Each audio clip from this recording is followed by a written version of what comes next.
Rogue Record. What's up, everybody? You're listening to Hustle Makes It Happen, a podcast about the grit, determination, and the mindset it takes to become a winner. Success is not an accident. It lives outside your comfort zone, in the trenches, where excuses are met by brick walls. So strap in, tighten up, and let's get ready to hustle.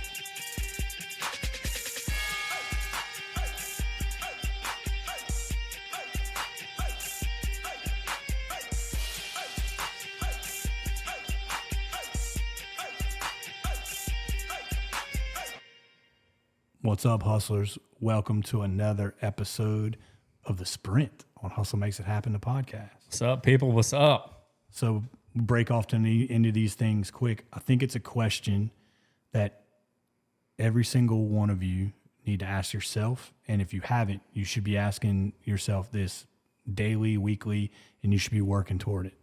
What is it, Justin? What is your definition of success? Yes, I think that question is so fluid in the world that it's important to ask, and it's important for you to identify it within yourself. Yeah, this kind of came to the forefront for me whenever we started asking people on our full-length episodes what their definition of success was, and it was so different for everybody. And that's kind of whenever it cued me off, at least, that success is not, it's not a uniform thing for everybody. I know it's different for me and you. Right? Absolutely. It is fully different. Yeah. But I think even with as much as we have intertwined between each other. Yeah. I think for me, it's success to me is like the culmination of a bunch of wins. To me, it's very goal oriented and always has been. And I'm learning kind of through this personal development process that we're going through, this little journey we're going through, to find success in like the small moments and things that I know you're going to talk about in just a second. But for me, I find that I feel the most successful whenever I check something off the list, like whenever I accomplish a goal and that goal is behind me, and then I set a new goal and I check the next one off. That's what success looks like to me, right?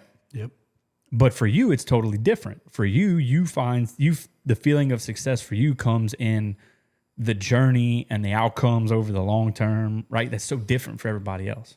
Mine, I think the definition of success for me too is it's more internal, it's emotional, if that makes sense. Mm-hmm.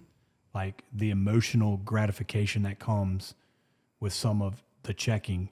It's not necessarily the checking, it's more of the endorphin and the high that I feel internally. Yeah. So why is it important for each individual to identify what their definition of success is for them? I think a large thing about identifying it is I think a lot of people base their success off other people's views. And I think that hinders people from really understanding what they want their success to be. It is because I think that they're looking at other people's views of success and they're not interpreting that for themselves. Yeah. I think that that's a huge problem. I'll tell you another piece of it too. This is kind of on the opposite side of that coin. So you're talking about the negative implications of basing your success off what somebody else might think success is. That's right. I think, or what someone else's success for you looks like. Yeah, that's true too. I think though, how you turn that and make it a positive like application in your own life every day is if you look at what makes you feel successful and then set your day up so that you can have that feeling at the end of the day. Does that make sense? Yeah. For me, it's very, I said it a while ago, it's very goal oriented. It's very like check the box. This is done. Now I feel good because this thing is done that I had on my list. I did a bunch of yard work yesterday. I was not happy while I was doing it, right? I'm all red, right? I was getting sunburnt. I was packing a weed eater around this big ditch out here. I was weed eating up and down. I'm not enjoying the process at all. And I should have been, right? There's an argument that maybe nobody likes weed eating, but there's an argument to be made that while you're doing things, you should have this positive outlook and this positive mindset while you're doing it. But you weren't. But I wasn't. I was just sucking through it. So, but at the end of the day, whenever I finished and I shut the weed eater off for the last time and I set it down, I got to turn around and say, check the weed eater, check the weed eating of the ditch off the list today. And that made me feel very accomplished. It wasn't that you turned around and looked and it was all done? Well, I mean, that made me happy because I didn't have to do it anymore. But No, what I'm saying is whenever I turned around, the thing was done. The thing that I said I wanted to get done was done. And that's what made me feel good. Yeah, I get it. So I think it's important that you plan your day out. So if you're like me, you can rack up little small series of wins throughout the day. And that's going to let you feel successful at the end of the day. For somebody like you, it's important that you set yourself up during the day so that you can do things that are making you feel fulfilled while you're doing them. Yeah. You think that's fair? Is that a fair argument? No, that's kind of where I was going with that. No, there's definitely some truth to what you just said. In every word, to be honest, if I did a couple things that didn't have a check mark at the end, but they helped move toward the goal, I got gratification in that. Yeah, see, and I don't. I have a hard time where, like, if I said I was going to do 8 things and only do 5 of those things, like, I don't feel good at the end of the day. Even if I did those 5 things really, really well. I said I was going to do 8 and I only did 5.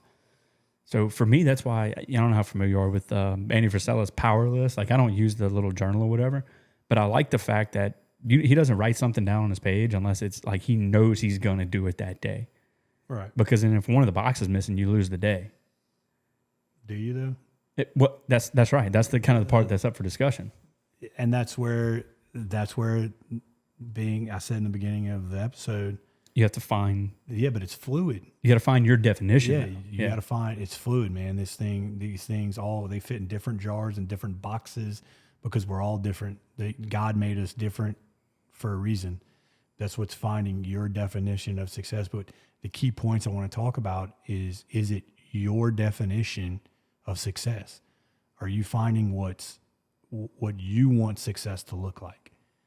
Are you absorbing and looking out at your landscape? Because a lot of people will take in what your boss wants your success to look like, or your wife wants your success to look like. And I'm not meaning that shouldn't be in a line, but what does success look like to you internally, mentally, emotionally, physically, right? Because all those things, they all check all those boxes because success is in all of them. Yeah, and that's why it's a very personal question. What is your definition of success? And I think once people that are watching this video or listening to this on podcast, once you determine what success looks like for you at the end of the day and not for anybody else, and you structure your processes and your days and your work weeks around what success looks like for you, you're going to feel a whole lot more fulfilled at the end of every day. And that's just going to give you the fuel to keep going down the road. That's correct. And I think too, is a lot of people like they tend to try to build on the past for their success. They should not. The past, that's done. It's over. That's data for you to collect and use for the road ahead of you. That's what it's for. Yeah. Data. Yeah. That was a good choice of words. That's all data. I've just never heard somebody explain the past as data, and I liked it. Well, it's just true though. It is. You have your past is data. It's decisions, it's failures, it's successes, and you should be taking that in your brain and formulating a path for you ahead. Yeah, use the data to calculate the next course. For sure. I like it. Love it, man. Look, we hope you guys are getting some value out of these sprints. So let us know in the comments or shoot us a text or a message or whatever, and let us know if you're getting some value out of the way that we're doing these little short form videos and the shorter form content. We want to give you some actionable tips, techniques, and tactics that you can use in your own life to help you take the next step towards, whatever it is that you're going after. So this is our attempt to give you guys a little bit something more manageable than an hour-long podcast every week. And guess what? We don't have this shit figured out. No, we're making it up right now, actually actively making it up as we go. But what we do, and I'm conscious about it, and that you'll see that this ties in somewhere, is that we're putting this out and I'm doing it in my own life with intent and purpose. So remember that. All right, guys, that's it. That's another sprint from Hustle Makes It Happen. Remember, until next time, keep your head down, keep your eye on the ball. Hustle makes it happen, but most importantly, have fun. Peace.